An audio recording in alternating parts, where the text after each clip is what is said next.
చెప్పండి. చెట్టుకోగలు పుట్టకోగలైన విద్యార్థులు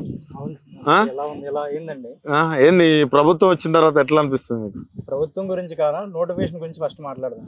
చెప్పు. ఓకే, 46 జీవోలు ఇవన్నీ ఒకటి. ఎప్పుడు ఇదంతా నోటిఫికేషన్ ముందు తర్వాత వచ్చిన సమస్యలు ఇవి. ముందు 2022లో నోటిఫికేషన్ వచ్చింది. ఈ రోజు ఇప్పుడు ఎందులో ఉన్నాం, 2024లో ఉన్నాం. ఇప్పుడు వరకు ఒక నోటిఫికేషన్ కంప్లీట్ చేయలేకపోయారు. అది ఖచ్చితంగా వైఫల్యమే. తర్వాత ఈ నోటిఫికేషన్ లో చాలా వైఫల్యాలు వచ్చాయి. ఇంకా ఎన్నో కేసులు పడినాయి. అన్ని చేసాయి. ఇన్ని విజయం చేయించుకొని ముందుకు వచ్చాం.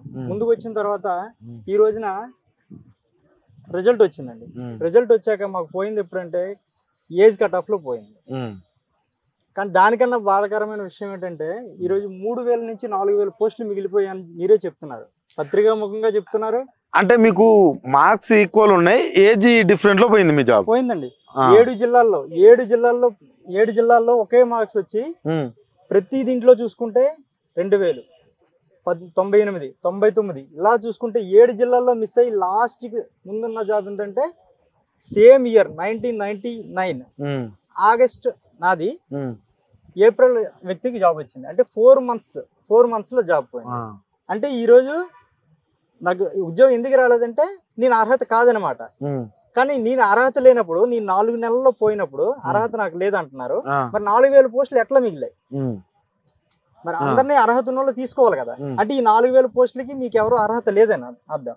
కానీ ఈ అర్హత లేదని అంటే మార్క్స్ తక్కువ వచ్చితే తీసేస్తే వేరు, కానీ ఏజ్ విషయంలో తీసేస్తే అది చాలా బాగా.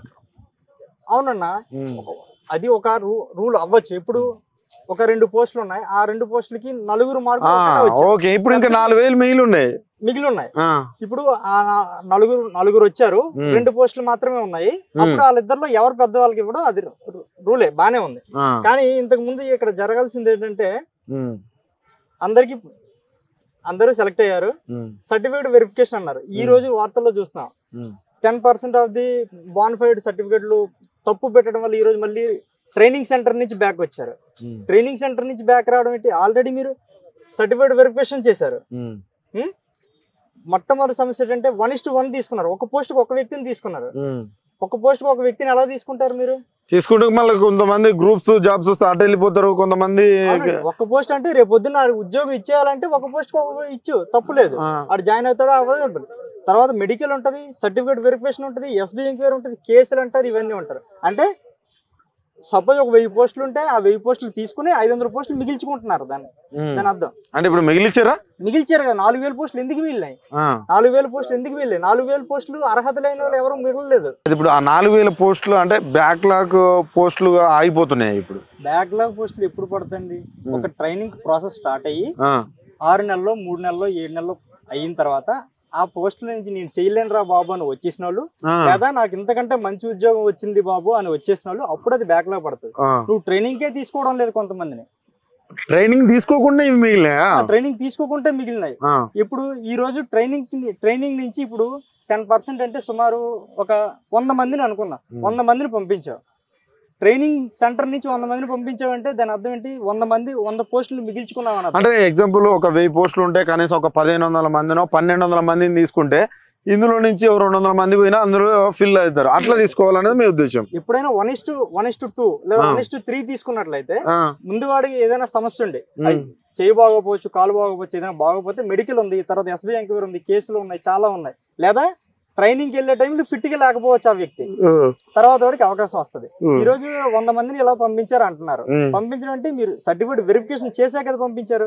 అదే ఆ సర్టిఫికేట్ వెరిఫికేషన్ లో వీళ్ళని మీరు ఖచ్చితంగా ప్రకటబందీగా చేస్తుంటే ఈ 100 మెడికల్లో కానీ ఈ నెక్స్ట్ మెరిట్ లిస్ట్ లో కానీ వాళ్ళు వచ్చి ఉండేవాళ్ళు కాదు.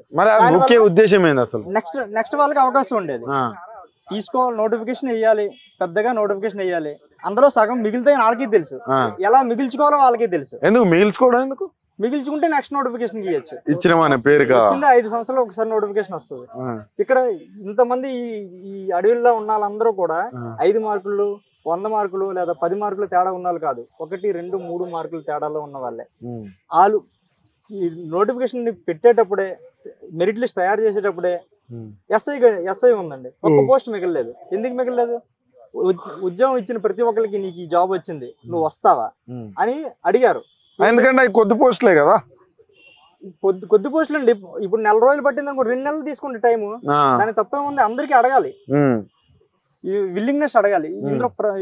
ఇందులో ఫస్ట్ విల్లింగ్నెస్ అడగలేదు. సరే, మీరు ఇదంతా చెప్తున్నారు, ఓకే. అసలు ఆ పోస్టులు మిగిలించడానికి వాళ్ళ ముఖ్య ఉద్దేశం ఏంటి అసలు ప్రభుత్వానికి?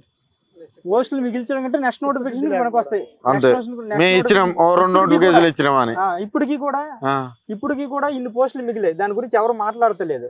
ఇప్పుడు నెక్స్ట్ ఉన్న వాళ్ళు ఇప్పుడు 123 మార్కులు, సపోజ్ 123 మార్కులు అనుకుందాం, అందులో 10 మంది ఉన్నారు, 2 పోస్టులు ఉన్నాయి అంటే 2 ఆల్రెడీ జాబ్లు వచ్చినాయి అంటే ఈ 8 మంది ఎలిజిబుల్ కాదు. ఆ 2 ఎలిజిబుల్ ఎలాగైతారు? ఇప్పుడు ఇంతకు ముందు అంటే పోస్టులు లేక వాళ్ళని పక్కన పెట్టారు, ఇప్పుడు మిగిలినాయి కదా, వాళ్ళని తీసుకోవచ్చు, మరి అది ఫిల్ఫిల్ చేయొచ్చు కదా. దాని గురించి ఎవరు ఆలోచిస్తలేదు.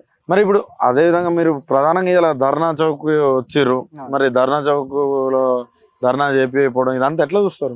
ఉన్నారండి, ధర్నా చౌక్ అన్నారు. తర్వాత అంత పర్మిషన్స్ ఉన్నాయి, అన్ని బాగున్నాయి, అంత మంచిగా రండి, శాంతియుతంగానే చేద్దాం, మన నిరసన తెలియజేద్దాం.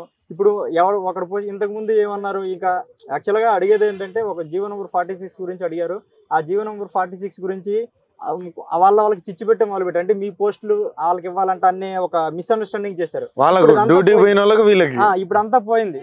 అది కాదు, ఇప్పుడు మిగతా వాళ్ళు ఇప్పుడు ఆ జీవో నెంబర్ 46 సమస్య ఆల్రెడీ ఉంది, అది కోర్టులో ఉంది. ఇక్కడ వీళ్ళు కూడా ఏదో అంటున్నారు, అది ఎంతవరకు ఉంది? తర్వాత ఈ మిగిలిన పోస్టుల గురించి అడగడానికి కూడా కొంతమంది ఇక్కడ వచ్చి ఉన్నారు. దానికి సమాధానం ఏంటి? ఏదంటే జీవో అంటారు, ఏదైనా సమస్య మిమ్మల్ని ధర్నా చేసుకొని ఇస్తలేరు కదా. అదే కదా చెప్తున్నాను, ధర్నాకనే వచ్చారు. ఈ ప్రభుత్వం మీద ఫైనల్ గా మీ ఒపీనియన్ ఏంటి?